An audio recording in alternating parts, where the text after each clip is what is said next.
técnicas de que si la reforma tributaria, etcétera, o qué.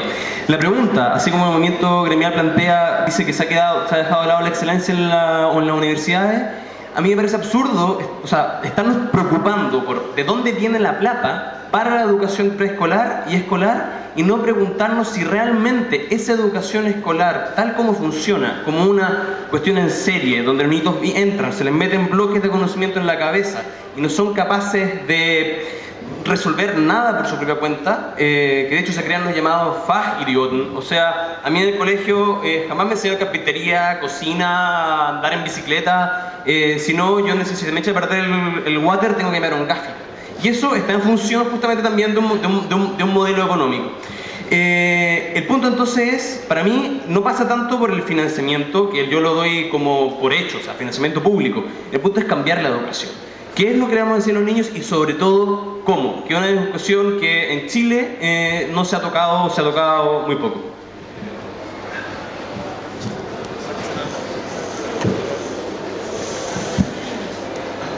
Nosotros como Solidaridad también estamos justamente, lo que dijo Eloy, no apoyamos el financiamiento compartido, genera segregación, al final junta a la gente según su capacidad adquisitiva, lo que claramente yo no estoy de acuerdo y como movimiento tampoco.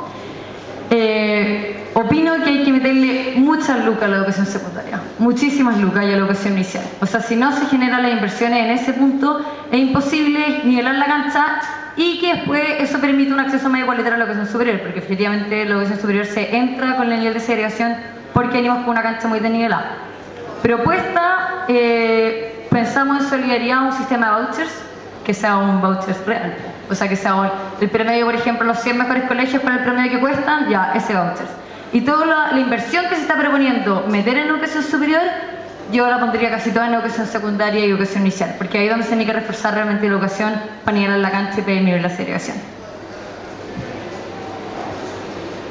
Al igual como partí este debate diciendo, nosotros como movimiento gremial creemos que se debe fomentar un sistema educativo y en particular de financiamiento que permita que las familias tengan un rol activo en la educación que quieren que su hijo reciba, y esta es una libertad efectiva, no solamente un libertinaje que establecimientos se crean, sino que la familia tenga la capacidad de elegir cómo y dónde quiere educar a su familia. En ese sentido nosotros también tenemos una propuesta de voucher y creemos que un voucher bien pensado, bien diseñado y en donde efectivamente se le dé el poder a la demanda es una buena solución. Muchos dicen que eso es lo que hay actualmente, pero es un sistema que se tiene que perfeccionar. Sí creemos también, y tal como partí diciendo, que los esfuerzos tienen que estar puestos en el sistema preescolar y en el escolar, más que buscar enfocar todas las soluciones al sistema universitario. Y esa es la propuesta que nosotros tenemos en cuanto a educación escolar y preescolar. Y me sorprende un poco la visión de Camilo, que cree que son excluyentes discutir cómo se quiere educar y de dónde se quieren sacar esos recursos. Es una discusión que hay que dar, hay que ser realista y es importante saber cómo se va a sustentar, sea cual sea el sistema educativo que se quiera implementar. Sí.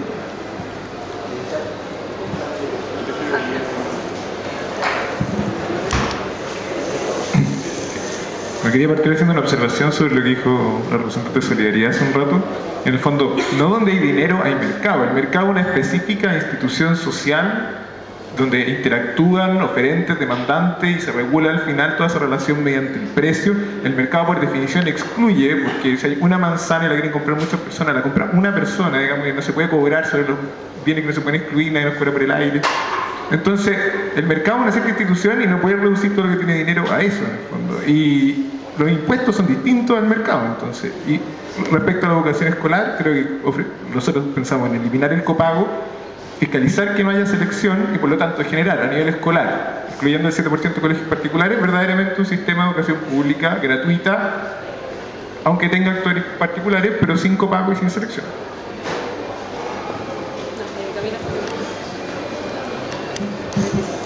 Lo que decía era, no me refería a separar las cosas. O sea, para mí yo doy por hecho que la educación es financiada por el Estado, punto, se acabó. Y después, el otro tema. En relación, siguiendo la línea de Juan Pablo, la crítica del mercado, es que si tenemos la curva de oferta y demanda, hay un punto donde se intersectan y de aquí para allá hay gente que no puede comprar ese bien. Entonces, cuando tú estás haciendo justamente la educación gratuita, estás sacándolo del sistema de mercado, aunque obviamente está relacionado, por supuesto, con el mercado, pero no está con los juegos de oferta y demanda. Y lo otro en relación a lo de nivelar la cancha, me parece peligroso porque eso quiere decir que, ok, usted tiene educación, va hasta aquí y usted váyase por su cuenta para adelante, pero eso no quiere decir que el joven cuando llegue, por ejemplo, a la universidad, no tenga, si la educación no es gratuita, no tenga que trabajar, que conseguirse créditos y otras cosas, y queda en desnivel. Igual.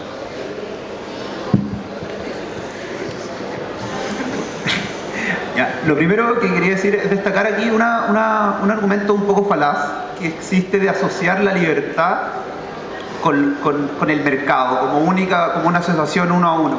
Yo creo que es fundamental defender la libertad en el sentido de una libertad de enseñanza, una libertad de proyecto educativo y no una libertad de empresa, que son cosas bien distintas, especialmente en este caso.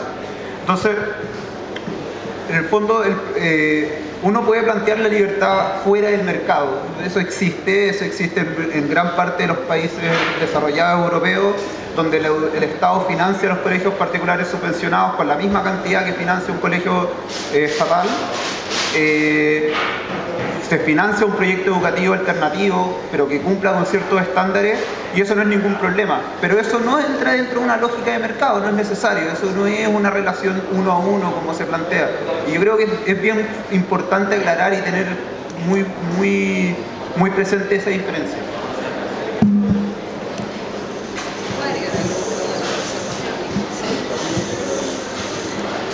Qué buena la aclaración, porque yo estoy de acuerdo con lo que dijeron, pero no significa que efectivamente el hecho cuando alguien paga por ese servicio, en el fondo, automáticamente en el fondo está considerado dentro del mercado. Eso no implica que no se... Pero está perfecto, yo estoy de acuerdo contigo en que no se debe regir por las normas del mercado, porque es un bien en el fondo en que no puede estar solamente como sujeto a tu capacidad adquisitiva, y en ese sentido está perfecto.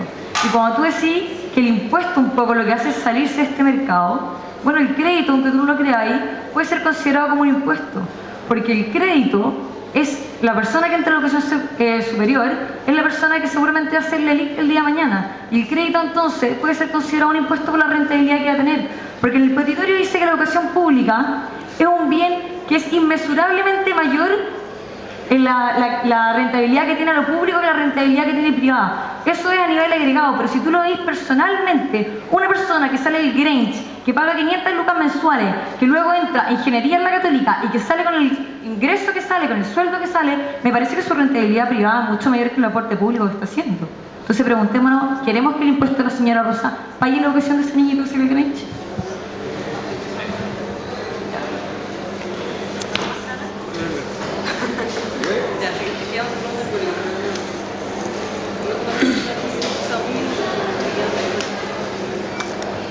Dijiste muchísimas cosas. El punto es que en la educación, cuando tiene el retorno privado, efectivamente ingeniería puede tener un retorno privado muy alto, tal vez más alto que lo social, dado el enfoque que tiene la escuela, me parece que sí. Pero ingeniería, ¿cuánto cuesta ahora? Está como en 5, ¿no? Por ahí. ¿Cuánto cuesta letras? 4. ¿Cuál es el retorno de ingeniería? 1,5 millones mensual de sueldo. El retorno de letra, 500. El crédito y lo que tiene que pagar es el mismo. Entonces con el sistema de crédito estás llevando a que alguien tienda a seleccionar las carreras que justamente le van a prestar un mayor retorno privado, dado que tienen que pagar más o menos lo mismo.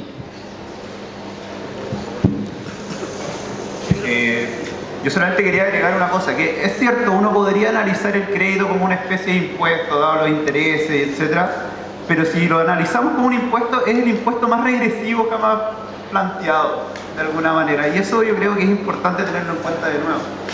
Yo creo, y en esto no me gustaría enfocar la discusión solamente en un tema de financiamiento, yo creo que no es separable la discusión de la calidad, de la integración social y del financiamiento. Yo creo que esos son 3 temas que tienen que ser abordados de una sola vez.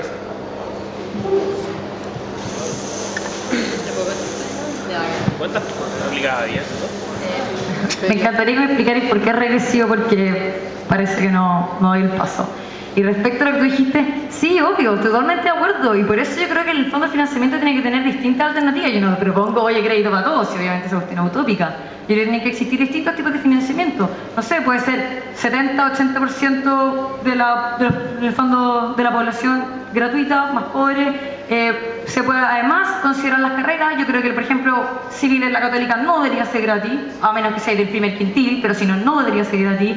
Puedes considerar además en qué año estés de carrera, porque el primer año hay más deserción, entonces en el fondo yo creo que hay que ir mezclando sistemas. Me parece que la gratuidad universal no apunta a lo que queremos apuntar. Vale la pena al menos plantearse desde las teorías de la justicia si es que apunta a la justicia, porque bajo ningún prisma apunta a la justicia, al contrario.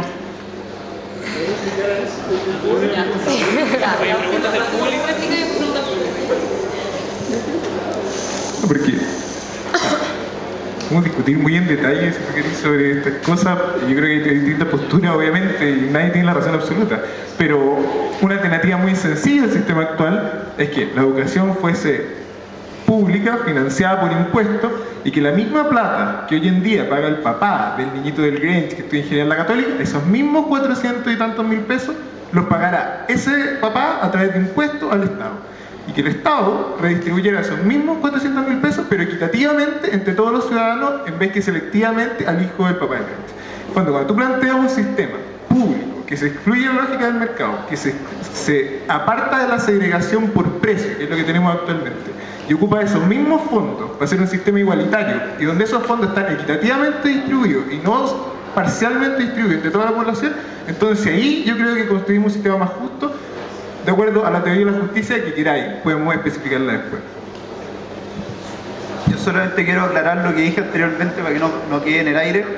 ¿Por qué el crédito analizado como impuesto sería un impuesto regresivo? Porque precisamente ¿quién es la persona que toma un crédito? Es la persona que no puede pagar por la universidad dado el sistema. Entonces, básicamente si yo tengo los recursos necesarios para financiar mi carrera por el bolsillo de mis papás, lo hago, salgo a trabajar y tengo el 100% de mi ingreso. En cambio, si yo no tengo esos recursos, me endeudo, estudio mi carrera, efectivamente tengo un retorno, y empiezo a pagar mi crédito, precisamente es una carga que tengo por ser pobre. Eso lo hace ser un impuesto regresivo por definición. Por eso. Y ahora pasamos a las preguntas del público, así que ahí ya había una. Tengo dos preguntas. Primero se habló de alto error público y de lucro. Yo he visto que, entre las dos, no sé si decirlo acá, puede resultarles medio ofensivo, pero hay personas que defienden el lucro en la educación escolar o superior y no la defienden. Y al ser el error público, a mí me gustaría que quienes la defienden o atisban a defenderlo, yo creo que están por esta banca más o menos, ¿Defienden qué, perdón? el lucro en la educación, en uno de sus niveles, puedan hacerme un enlace entre error público y lucro. Como primera pregunta, o sea, ¿cómo yo en mi institución voy a poder perseguir un rol público y que esa sea mi principal finalidad de educar y que yo al mismo tiempo esté buscando un fin de lucro, o sea, invertir, que el capital que yo invertí sea retornado de la mejor manera? Uno. Y dos, cuando tú hablas ahí de... La niña Sofía, no sé tu nombre, perdón. Natalia, tú hablas de justicia, mira, a muchos nos puede tocar el tema, especialmente con respecto a las ciencias que tengamos, pero tú hablaste de segregación y cuando dijiste, por ejemplo, si financiamos con créditos el 70-80% de la población, no, pero tú estás hablando de cierta manera de diferenciar la forma en que se paga la educación dependiendo de la plata que tengamos. Y van a entrar en regímenes distintos. Parte de lo que decía Bonki, por ejemplo, es que si tú pertenecías al 10% más rico, tú pagáis, y si no, tenías un crédito. Entonces, ¿cómo eso, por ejemplo, en educación superior no segrega? Porque tú imponís situaciones distintas a personas distintas. Entonces, tú me habláis de que querías terminar con la segregación, de que querías una mejor educación, pero igual no estés dispuesta a sacrificar tu preciosa eficiencia de mercado en pos de no segregar. Entonces, ¿cómo unir esas dos cosas? Esas dos preguntas. Ya, estas cosas. Ya, la primera, yo creo que no se conjuga, por lo tanto estoy en contra del lucro, así que intento no asociarme una bancada que no corresponde. Y lo segundo, yo creo que justamente, y ahí aprovecho también a contestarle al compañero del NAU, creo que la reforma tributaria no es suficiente y por lo tanto es necesario que esa persona en el fondo vuelva a pagar porque la desigualdad de Chile es brutal. Es brutal, o sea, es cosa de ver el índice de Gini. Yo creo que no es suficiente decirle a este gallo, oye, paga la plata que querías pagar la universidad en solamente el impuesto y check, sino que paga el impuesto, ayuda a que los otros paguen la universidad y además paga tu universidad. Me parece que Me parece que cuando tú haces eso, lo que estás intentando hacer es decir, porque el problema está cuando tú generas segregación, o sea, cuando generas educación pública y gratis para todos. Cuando todos tienen exactamente la misma posibilidad de acceder a la educación, tanto yo como el gallo que sale del colegio de la Pintana, el que ha entrado a la universidad voy a ser yo. Porque yo estuve en un colegio que logré entrar a esta universidad y él no. Entonces al final cambiáis el paradigma de segregación. Lo transformáis, antes era una segregación económica, ahora una segregación de educación escolar. Y como yo no quiero que esa segregación escolar, en el fondo, yo creo que la clave está en la inversión, en vez de generar la educación superior. Bacán si en un futuro podemos tener educación gratuita en la educación superior. Bacán, bacán. Pero primero necesitáis generar una nivelación de cancha, en el sentido de decir, el gallo que está en el colegio de la Pintana que tenga la misma posibilidad que yo de entrar a la universidad. ¿Me cacháis? Porque si no genera una segregación simplemente por conocimiento. ¿Y de qué sirve si no hay que cambiar una segregación por la otra? ¿Me cacháis? Hay derecho a aplicar el público. Hay derecho. Sí, Voy a responder yo, aunque la segunda pregunta no iba dirigida a mí, sí, como movimiento gremial hemos tratado de tener una postura al respecto. Y es un poco lo mismo, o sea, en un contexto en donde el acceso a la universidad está tan asociado a una clase económica y donde la deserción, que es la con mayor ingreso, y donde la deserción en la universidad también está asociada a los sectores con menor ingreso, la gratuidad total, tal como está el sistema, no se sustenta. Y seguirían entrando los mismos y seguirían a las mejores universidades yendo los mismos y sería toda la gente financiando a la gente que sí puede pagar. Y ese es un argumento que se ha dado 1000 veces y yo sigo adhiriendo a eso. Y con respecto a lo segundo, que tú asumiste que nosotros estamos a favor del lucro, si bien la postura como movimiento en la educación superior, y te voy a ser súper honesto, hay distintas visiones al respecto. Actualmente el lucro está sancionado y se tiene que fiscalizar, aunque es muy difícil fiscalizar, pero dentro del movimiento es un debate con distintas posturas. Yo no lo veo como algo excluyente que una universidad, o sea, que un colegio, por decirlo así, un colegio subvencionado, sus sostenedores lucren y tengan un rol público o asocie algo. ¿Por qué? Porque al final igual está cumpliendo con su misión de educar, de generar gente crítica, pues que eso es como nosotros vemos el rol público y así es como yo lo definí, que cumpla con su misión de crear conocimiento, de investigar, de generar lugares de interacción entre distintas personas. Obviamente hay mucho que avanzar, hay que avanzar en acceso, hay que avanzar y súper repetitivo porque lo he dicho varias veces, para que la gente pueda elegir dónde según sus creencias se quiere educar. Pero esa es nuestra postura y me parece injusto hacer la disociación entre los que quieren justicia y quieren y están en contra del lucro y que todos los demás como estigmatizarlo como algo negativo, cuando yo siento y creo que es válido que existan distintas visiones.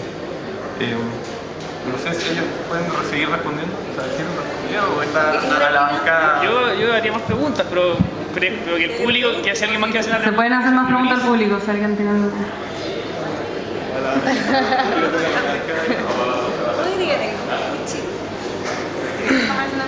¿No hay más preguntas? Ya, damos más. Ahí hay una. Ya, a mí me gustaría saber cómo tú, si tenés lucro y como tu fin es maximizar los beneficios de la empresa, por otro lado, podéis como tener un rol público. O sea, ¿cómo supeditáis esos dos objetivos? ¿Cachai? Como si tú, por ejemplo, tenías un buen profesor, pero te cuesta súper caro, tu primera prioridad es ganar plata. Entonces probablemente vayas a contratar a un profesor de menor calidad, ¿cachai? Entonces, o sea, si me podéis explicar o desarrollar más la idea.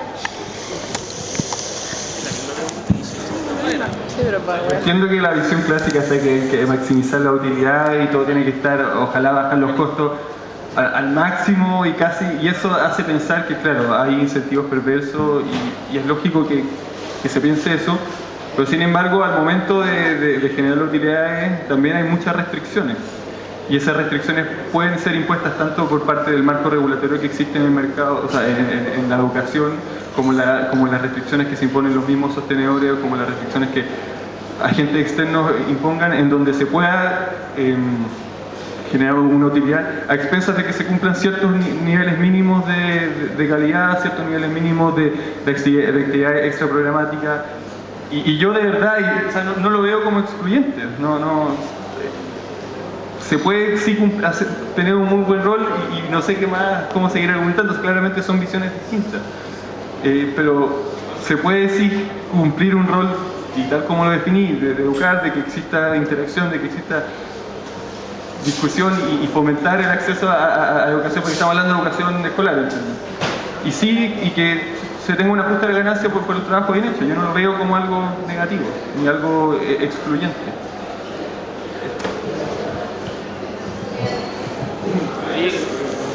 ¿Va a decir? Ya. Me gustaría saber cómo ven ustedes que se podría integrar la educación técnica dentro del sistema. Una pregunta súper abierta, pero para la discusión.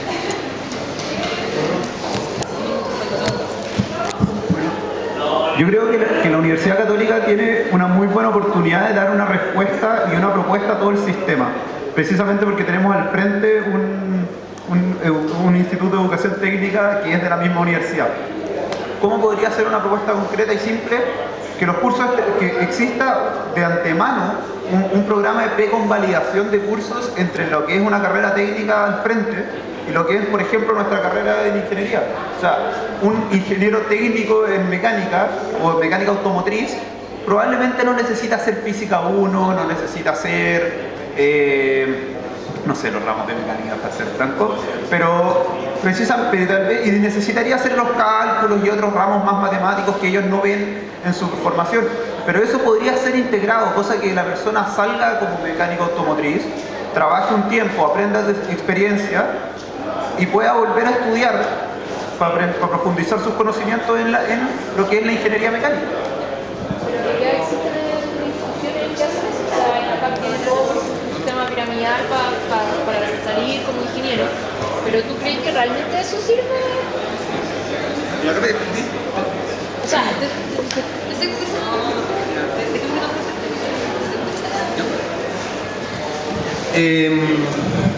no deja abierta. Yo creo que volviendo a lo que realmente significaba DUOC, Departamento Universitario Obrero y Campesino, acercándose, estudiando, porque no tengo una respuesta clara, pero estudiando cómo fue en esa oportunidad y revalorarlo para ahora. Y lo otro es, o sea, el técnico tiene claramente un perfil más de mercado porque, claro, es el que gira la perilla a la derecha, entonces las mineras lo necesitan. Pero partiendo por sacarla de esta locura marquetera que existe, que depende en cada carrera, ingeniero en turismo, o en los mejores casos en criminología, del hotel y esas cosas. O sea, volviendo, también sacando la educación técnica de estas lógicas de vender un producto, prácticamente engañando a la gente, y eso es a través de la eliminación del lucro. Ahora, la respuesta concreta de los cupos, cuánto, cómo, qué, está supeditada justamente a necesidades de un mercado. No podríamos, una opción que no comparto es hacerlo como lo hacían en la República Democrática Alemana, que era decir, ok, mire, de aquí a 10 años se necesitan tantos ingenieros en mecánica, ok, tantos cupos de ingeniería mecánica. No estoy de acuerdo con eso, pero son alternativas que habría que estudiar.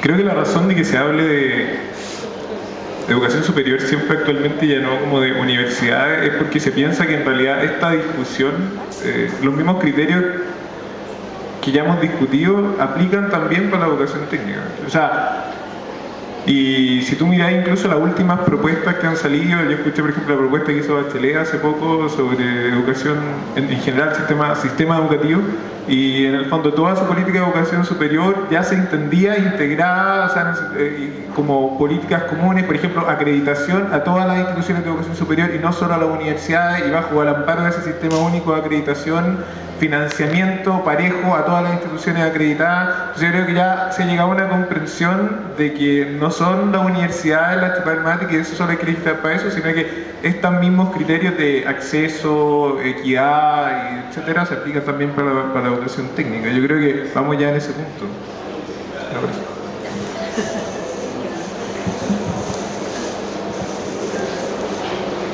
Sigue la misma línea, se pregunta la importancia. Yo creo que hay que partir en medida a corto plazo, y tal como dijo Bonki, que existe una mayor integración entre lo que hay actualmente en nivel universidad y el nivel técnico. De hecho, nuestro Andrés Justiniano, el territorial de ingeniería por el momento está trabajando en un proyecto que busca que existan con validación, es verdad, desde el sentido de la universidad en el DUOC, pero también puede ser en el sentido contrario, como un primer paso en el corto plazo. Hacia futuro, tener sistemas de acceso y pruebas de acceso que no discriminen hacia la educación técnica, que exista una mayor interacción y relación entre la educación técnica, los colegios técnicos y las fuentes de trabajo donde se necesitan técnicos, que son muchas y son distintas áreas actualmente, y un poco las discusiones de los demás temas, tanto financiamiento, son las mismas que se están dando en educación universitaria, por eso es bastante parecido, pero sí se tiene que hacer un esfuerzo importante en realizar la educación técnica, en hacer ver lo importante que es, sobre todo en un país como este y que tiene un sistema económico como el que tiene, como el nuestro. Buenísima tu pregunta, porque sabéis que el promedio de los países de la OCDE son 3 técnicos por un universitario, y en Chile son 3 universitarios por un técnico, y pese a eso, cuando uno revisa el petitorio de la Confech, en el aspecto de financiamiento, los 3 puntos son por universidades públicas, universidades de la Confech, universidades tradicionales. Ridículo, ¿no? Como yo creo que efectivamente el petitorio no está respondiendo, y es por eso que Solidaridad no sale a marchar, porque el petitorio no responde a la necesidad de nuestro país, porque hay cosas que no tienen las prioridades que las deberían tener. Efectivamente, tener los CFT y los IP como prioridad número 1 es algo que Chile necesita en este momento, y no lo tiene. Cuando tú te metís a los criterios de por qué una universidad tradicional se le asigna financiamiento, el primero es regionalización, el segundo es criterio histórico, que a mí me parece absurdo, y el tercero es composición socioeconómica de la universidad. A mí eso no me parece justo. No me parece justo la prioridad que tienen el petitorio los CFT y los IP, y por eso salimos a marchar, porque sentimos que hay una desproporción de las prioridades.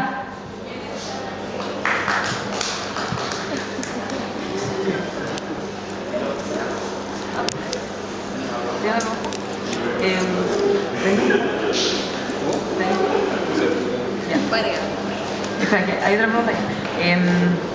Bueno, el representante de la MG se tiene que ir por la hora, así que vamos a seguirlo. No oficial, ya, pero podemos seguir con el debate.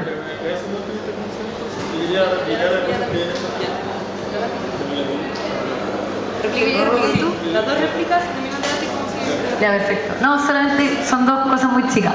La primera, para ti, ¿cuál es tu nombre? Ignacio.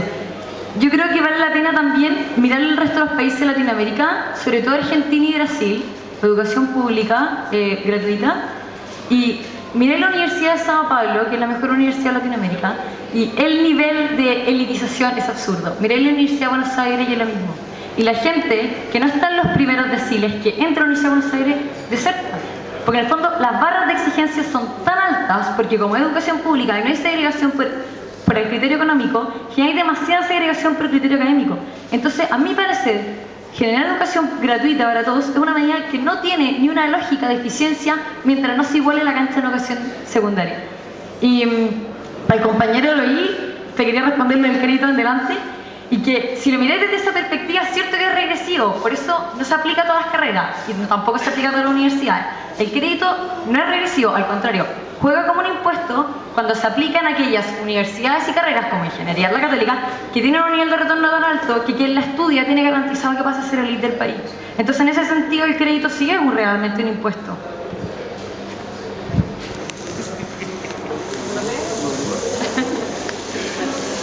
Yo creo que quiero hacer, como para terminar, en realidad una respuesta a este mismo tema del lucro. Yo creo que hay que aclarar de nuevo esto. El lucro no es el hecho de que la gente pueda tener una justa retribución por su trabajo, porque incluso en las instituciones sin fines de lucro, imagino que los administradores y todos reciben un sueldo, pueden comer y todas esas cosas, sino que es el fin del lucro, o sea, poner una institución con el objetivo de obtener la mayor cantidad de utilidades posibles.